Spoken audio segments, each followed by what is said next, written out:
નમસ્કાર વિદ્યાર્થી મિત્રો, વિમલા ઓનલાઈન ઈ ક્લાસમાં આપનું સ્વાગત છે। આજે આપણે BSM1 મેઇન ઇંગ્લિશ એમાં આપણી આ વખતે જે નવી બુક આવી છે એના વિશે આપણે વાત કરીશું। Introduction to literary forms pros.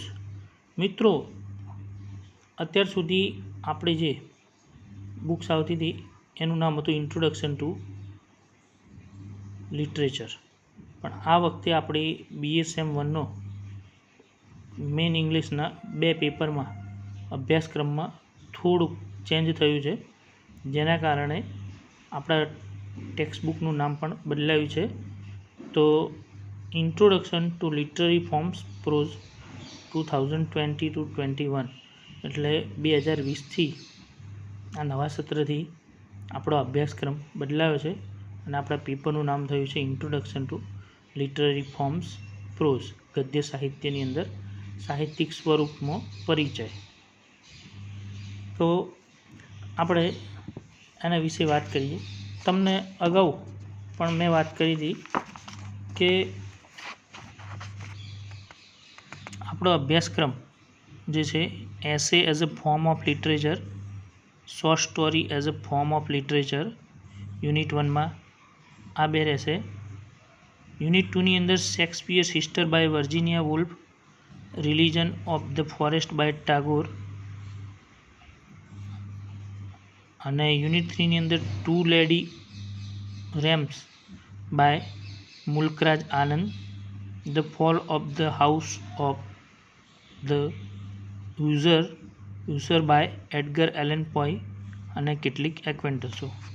ફરી એકવાર કહી દઉં કે આ પ્રમાણે આપણો અભ્યાસક્રમ છે અને એના માર્ક્સ એ એન્યુઅલ એક્ઝામમાં અને કોલેજમાં આ રીતે પૂછાય છે। One very long question with an internal option from unit 1। Unit 1ની અંદર 17 માર્ક્સની અંદર આ પ્રશ્ન પૂછાય છે, પહેલા યુનિટમાંથી પૂછાશે। બીજો પ્રશ્ન એ યુનિટ 2માંથી પૂછાશે, એ 18 માર્ક્સનો રહેશે। ત્રીજો પ્રશ્ન એ લોંગ ક્વેશ્ચન રહેશે, એ યુનિટ 3માંથી પૂછાશે, એ 17 માર્ક્સનો રહેશે। અને છેલ્લો પ્રશ્ન છે એ એક્વેન્ટન્સ છે, યુનિટ 4માંથી પૂછાશે। 3 આઉટ ઓફ 5, 5માંથી તમારે 3 લખવાની રહેશે। તો 17, 18, 17 અને 18 એ રીતે તમારા 70 માર્ક્સનું આ પેપરનું માળખું રહેશે। તો આગળ પણ આપણે જોયું હતું બરાબર કે આ રીતે આપણો અભ્યાસક્રમ અને આ રીતે આપણી પરીક્ષામાં માર્ક્સ રહેશે। તો આવો આપણે આજે યુનિટ 1 એના વિશે અભ્યાસ કરીએ। આપણો યુનિટ 1નો પહેલો પ્રશ્ન છે essay as a form of literature, short story as a form of literature. જે નિબંધ પ્રકાર છે એનું સાહિત્યમાં શું મહત્ત્વ છે અને ટૂંકી વાર્તા સ્વરૂપે એ સાહિત્યમાં શું છે એના વિશે આપણે વાત કરીએ। તો નિબંધ એટલે શું? નિબંધના મુખ્ય પ્રકારોની ચર્ચા અહીંયા આપણે કરવાની છે। તો write a note on an essay, બીજી પણ આ રીતે પ્રશ્ન પૂછાઈ શકે છે પરીક્ષાની અંદર। તો તમારે મિત્રો કન્ફ્યુઝ થવાની જરૂર નથી। બધા જ વિદ્યાર્થી મિત્રો આ વર્ષે નવા વિદ્યાર્થીઓ છો એટલે ઘણા બધા પ્રશ્નો છે મનની અંદર કે ભાઈ અમે મુખ્ય વિષય અંગ્રેજી રાખ્યો છે અને અત્યાર સુધી તો અમે 2-3 લીટીના ટૂંકા પ્રશ્નો લખ્યા, હવે અમે કઈ રીતે આ બધા પ્રશ્નો લખીશું લોંગ ક્વેશ્ચન। તો એના માટે કોઈ મિત્રો ગભરાવાની જરૂર નથી। પહેલી વસ્તુ તો એ કે જેવી રીતે આપણી ઉંમર વધે છે એવી રીતે આપણી બુદ્ધિશક્તિ પણ વધે છે, એટલે એ જ પ્રમાણે આપણો અભ્યાસક્રમ પણ સિસ્ટમ પણ એ રીતે ગોઠવાયેલી છે, એટલે કોઈ ચિંતા કરશો નહીં। માત્ર થોડું ધ્યાન રાખવાની જરૂર છે તો તમે બધું જ સારી રીતે પાર પાડી શકશો. તો મિત્રો ખાસ તો એ વસ્તુ કહેવાની કે તમે જ્યારે પ્રશ્નની શરૂઆત વાંચવાની કરો છો ત્યારે 1 અથવા 2 વાર એ પ્રશ્નને બરાબર વાંચો, સમજો અને પછી એને લખવાનો પ્રયત્ન કરો તો તમે સારી રીતે એને સમજી શકશો. અને 1-2 વાર વાંચ્યા પછી એને થોડુંક મનન કરશો તો તમે બહુ સરળતાથી પ્રશ્નને સમજીને એનો જવાબ તમે લખી શકશો. તો પહેલો પ્રશ્ન છે આપણો, વોટ ઇઝ એન એસે, અથવા એને બીજી આ રીતે પણ પૂછાય, write a note on the essay as a literary forms, અથવા એને ત્રીજી આ રીતે પણ પૂછાય, what is an essay, what are the chief characteristics of an essay. નિબંધ શું છે, નિબંધના મુખ્ય પ્રકારો કયા કયા છે, તો આવો આપણે જોઈએ. પ્રસ્તાવના છે, out of many genres in literature the essay fills a large place in a modern literature and it is so attractive form of composition that due attention should be paid to it. તો મિત્રો અહીંયા એવી વાત છે કે આધુનિક સાહિત્યમાં નિબંધ એટલી બધી વિશાળ જગ્યાએ ફેલાયેલ છે, તે સાહિત્યનું એટલું બધું આકર્ષક સ્વરૂપ છે કે તેના તરફ યોગ્ય ધ્યાન આપવું જ જોઈએ. એટલે કે સાહિત્ય એ આધુનિક સાહિત્યમાં નિબંધ એ ખૂબ વિશાળ રીતે ફેલાયેલો છે અને સાહિત્યમાં એનું આકર્ષક સ્વરૂપ છે અને તેના તરફ યોગ્ય ધ્યાન આપવું જોઈએ. તેની સીમાઓ એટલી બધી અનિશ્ચિત છે અને તે વિષય, હેતુ અને શૈલીમાં જુદો પડે છે. કોઈ એક વ્યાખ્યા તેના સમગ્ર ફલકને સમાવેશ કરી શકશે નહીં. જ્યારે આપણે જુદા જુદા લેખકો દ્વારા લખાયેલા નિબંધો વાંચીએ છીએ ત્યારે આપણને તેમનામાં સામાન્ય બહુ ઓછું લાગે છે. નિબંધ લેખન માટે કોઈ ચોક્કસ પ્રસ્થાપિત કરેલા નિયમો નથી. એક લેખકથી બીજા લેખકનું કામ થોડુંક અલગ પડે છે. When we go through the essays written by different essayists, we find less common in them, as there are no set rules and regulation regarding the composition of essay.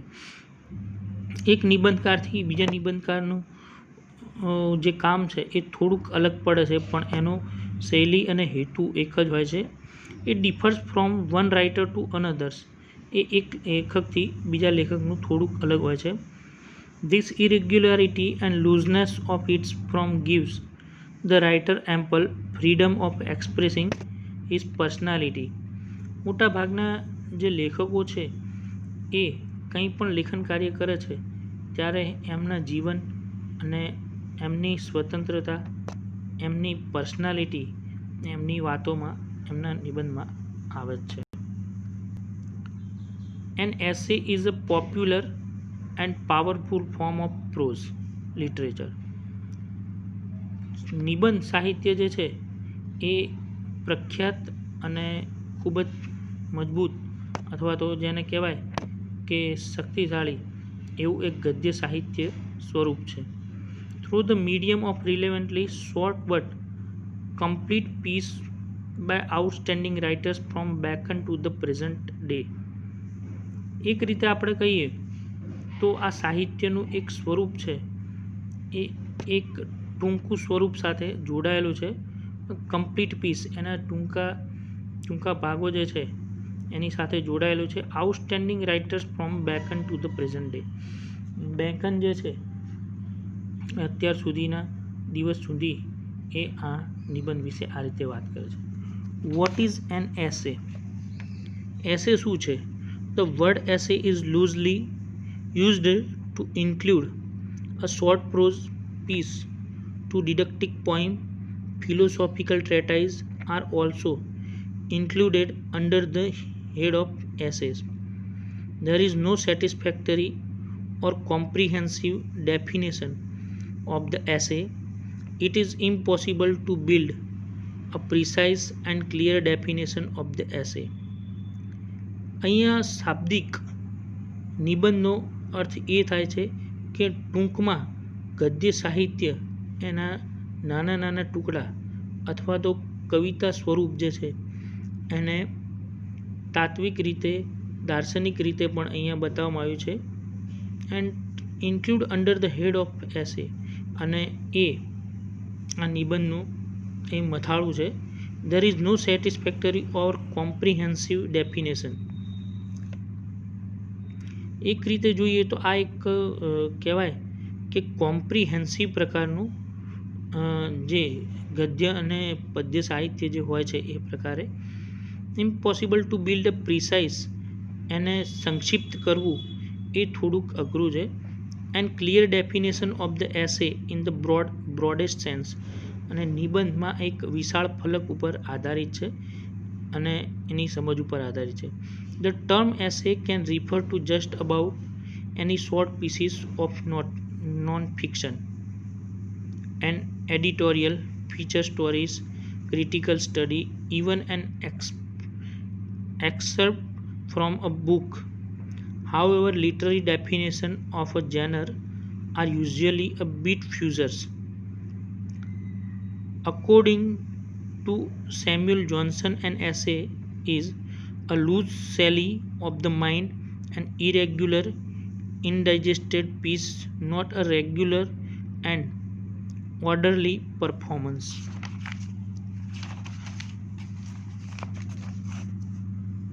એક રીતે બેકન જે પ્રથમ અંગ્રેજી નિબંધકાર, તેની વ્યાખ્યા એ વિખરાયેલા ચિંતનો તરીકે કહેવાય છે.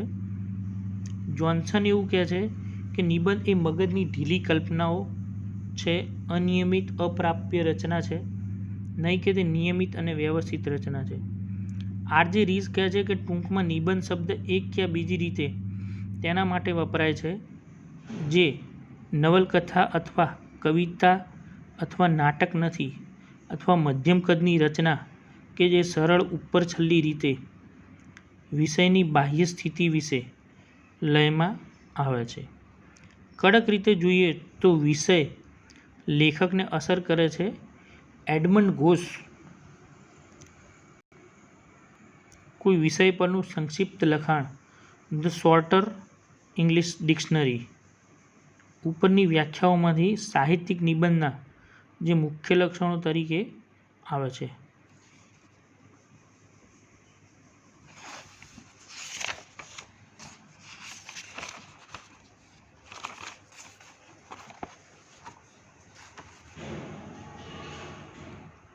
The Oxford Dictionary explains essay as a composition of moderate length or on any particular subject or branch of a subject, originally implying want of finish, but now said of a composition more or less elaborate in a style, though limited in a range.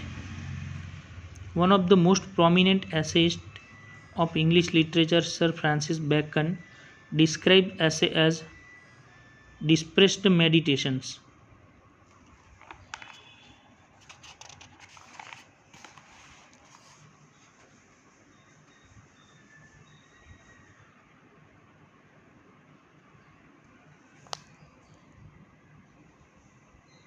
अलग अलग लेखकोનું अलग अलग વાત છે. Edmund ઘોષ અલગ રીતે વાત કરે છે. કોઈ વિષય પરનું સંક્ષિપ્ત લખાણ, ધ શોર્ટર ઇંગ્લિશ ડિક્શનરી, એ વાત કરે છે. ઉપરની વ્યાખ્યાઓમાંથી સાહિત્યિક નિબંધના મુખ્ય લક્ષણો આ રીતે તરી આવે છે.